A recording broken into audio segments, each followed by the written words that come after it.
గత ప్రభుత్వం ఆశా వర్కర్లను విస్మరించి తమ న్యాయమైన డిమాండ్లను పరిష్కరించడంలో విఫలమైందని సిఐటియు ఆశా వర్కర్ల రాష్ట్ర అధ్యక్షురాలు జయలక్ష్మి అన్నారు. నిర్మల్ జిల్లా కేంద్రంగా ఆశా వర్కర్ల బస్ జాత నేడు భూపాలపల్లి జిల్లాకు చేరుకుంది.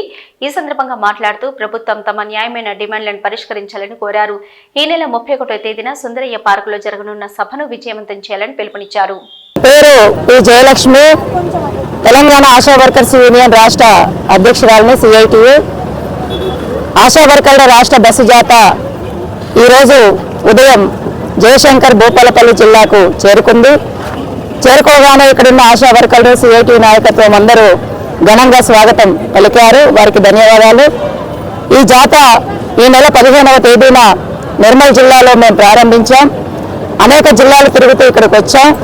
ఈ సభ అనంతరం కూడా ములుగు జిల్లాకు వెళ్తున్నాం. ఇంకా కొన్ని జిల్లాలు ఉన్నాయి. ఈ జిల్లాలు మొత్తం రాష్ట్రంలో అన్ని జిల్లాలు తిరుగుతూ ఈ నెల 31వ తేదీన ఇందిరా పార్క్ వద్ద హైదరాబాద్లో భారీ బహిరంగ సభ పెట్టి ముగింపు సభ నిర్వహిస్తున్నాం. మరి ఈ సందర్భంగా మేము రాష్ట్ర ప్రభుత్వానికి తెలియజేస్తున్నాం. రాష్ట్ర ప్రభుత్వానికి ఇప్పటికే అనేక సార్లు వినతి పత్రాల ద్వారా విజ్ఞప్తులు కూడా చేశాం. మొన్ననే డిసెంబర్ 10వ తేదీన చలో హైదరాబాద్ జరిగింది. కోర్టు వద్ద ధర్నా నిర్వహించాం. ధర్నా సందర్భంగా కూడా ఉన్నతాధికారులకు మా వినతి పత్రంలో ఉన్న డిమాండ్స్ అన్నింటినీ కూడా వాళ్ళ ముందు పెట్టాం. మేము ప్రధానంగా ఈ జాత ద్వారా ప్రభుత్వాన్ని అడుగుతున్నది ఏమిటంటే, తెలంగాణ రాష్ట్రంలో ఉన్న ప్రజలందరికీ ఆరోగ్య సేవలు అందిస్తున్న 30,000 మంది ఆశా వర్కర్లకి ఫిక్స్డ్ వేతనం 18,000 నిర్ణయించి అమలు చేయాలనేసి మేము డిమాండ్ చేస్తున్నాం. అట్లాగే పిఎఫ్ఈఎస్ఐ సౌకర్యం, ప్రమోషన్ల సౌకర్యం, ఉద్యోగ భద్రత, హెల్త్ కార్డులు, రిటైర్మెంట్ బెనిఫిట్స్లు, ఇన్సూరెన్స్, మట్టి ఖర్చులు, ఈ విధంగా అనేక డిమాండ్స్ను కూడా మేము ప్రభుత్వానికి ఇప్పటికే తెలియజేశాం. ఈ సందర్భంగా తొందరగా ఇవ్వాలి అనేసి మేము డిమాండ్ చేస్తున్నాం. మేము అడుగుతున్నవి కొత్తవి కాదు, గొంతెమ్మ కోరికలు కాదు. ఈ కాంగ్రెస్ ప్రభుత్వమే సంవత్సరం క్రితం అసెంబ్లీ ఎన్నికలు జరిగిన సందర్భంగా దానికంటే ముందు మేము పోరాటంలో ఉన్నాం. అంటే గత ప్రభుత్వం కూడా మాకు ఇచ్చిన హామీలు అమలు చేయలేదు, మోసం చేసిందని పనులన్నీ బంద్ చేసి నిరవధిక సమ్మెలో ఉన్నాం.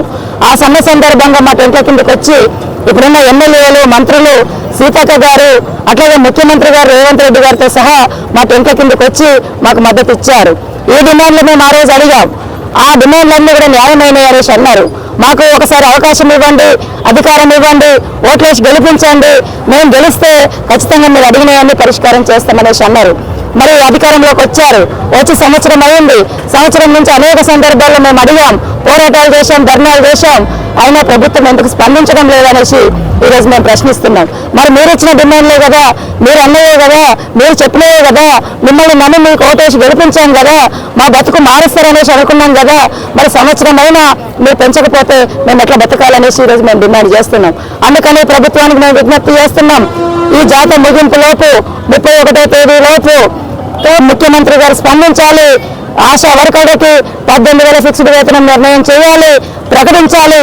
లేనట్లయితే మా పోరాటాన్ని మరింత ఉధృతం చేస్తాం.